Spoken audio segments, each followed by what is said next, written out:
Halo halo halo anak hebat. Kali ini kita akan membahas tentang keberagaman budaya dan toleransi, tema kelas 4 Sekolah Dasar, yang disusun oleh Eka Siti Aprilianti, Desi Rahmawati, dan Neng Nisa Melia Suganda. Nah, yuk kita lihat sekeliling kita itu, ternyata dunia ini, terutama bangsa negara Indonesia, sangatlah beragam budayanya. Tentunya ada bahasa, adat istiadat, cara pandang yang berbeda, dan lain-lain. Apa sih itu budaya? Yuk kita bahas sama-sama.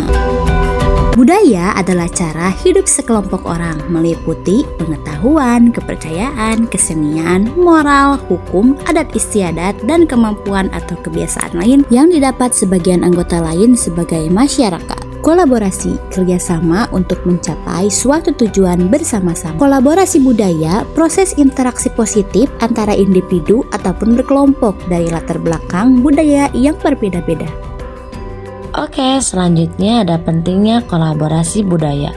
Terdapat 5 hal yang penting dalam berkolaborasi budaya, di antaranya yang pertama, membangun jembatan pemahaman, kedua, mencegah konflik, ketiga, sumber inovasi dan kreativitas, keempat, memperkaya budaya sendiri, dan yang terakhir, menghadapi tantangan bersama. Dalam hal ini berfungsi sebagai jembatan pemahaman untuk mencegah konflik, memicu inovasi melalui penggabungan perspektif berbeda, dan memperkaya identitas budaya asli tanpa harus menghilangkannya.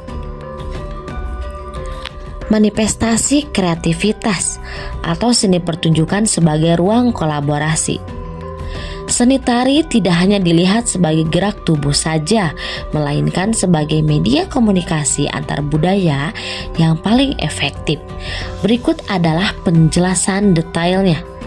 Nah, di sini ada tari kontemporer. Budaya itu tidak boleh mati atau kaku. Tari kontemporer di sini didefinisikan sebagai upaya menjaga akar tradisi namun tetap relevan dengan zaman. Contohnya, yang pertama ada tari kecak.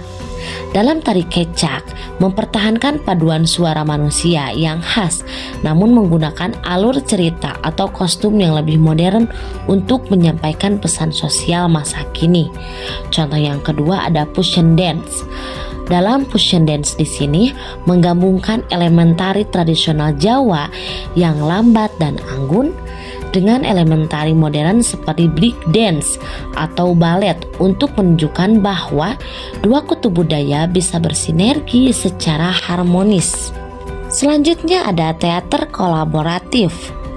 Teater kolaboratif adalah sebuah naskah atau pementasan yang melibatkan seniman dari latar belakang yang berbeda. Pertunjukan ini melibatkan seniman lintas disiplin dan juga lintas suku. Keberhasilan pertunjukan ini bergantung pada kemampuan setiap orang untuk meredam ego budaya masing-masing demi terciptanya keselarasan panggung. Contohnya, yang pertama ada pertunjukan naskah drama modern yang diiringi oleh alat musik tradisional dari berbagai daerah. Misalnya, perpaduan piano dengan gamelan atau sasandro. Contoh yang kedua, aktor yang menggunakan dialek daerah yang berbeda dalam satu panggung untuk menceritakan kisah persatuan bangsa. Oke, selanjutnya yaitu tantangan dalam kolaborasi budaya. Terdapat beberapa tantangan yang umum terjadi dalam kolaborasi budaya, di antaranya yaitu salah paham, kedua yaitu egosentrisme budaya, dan ketiga ketidaksetaraan kekuasaan. Selanjutnya yaitu peran kita sebagai siswa. Yang pertama yaitu buka pikiran dan hati. Kita harus bersedia menanggalkan prasangka terhadap perbedaan teman. Kedua, toleransi, dan ketiga, berani berkolaborasi, berarti bersedia bekerja sama dengan teman. Manfaat kolaborasi budaya untuk diri sendiri dan masa depan. Yang pertama yaitu wawasan luas, memahami dunia dari berbagai sudut pandang. Kedua, lebih kreatif dan adaptif, dan yang ketiga yaitu peluang masa depan. Kesimpulannya yaitu dunia kita kaya akan budaya yang beragam. Kolaborasi budaya adalah kunci untuk berinteraksi secara pasif dan menghasilkan sesuatu yang baru. Penting untuk saling pengertian, mencegah konflik, dan mendorong inovasi sebagai generasi muda. Terima kasih, bye-bye.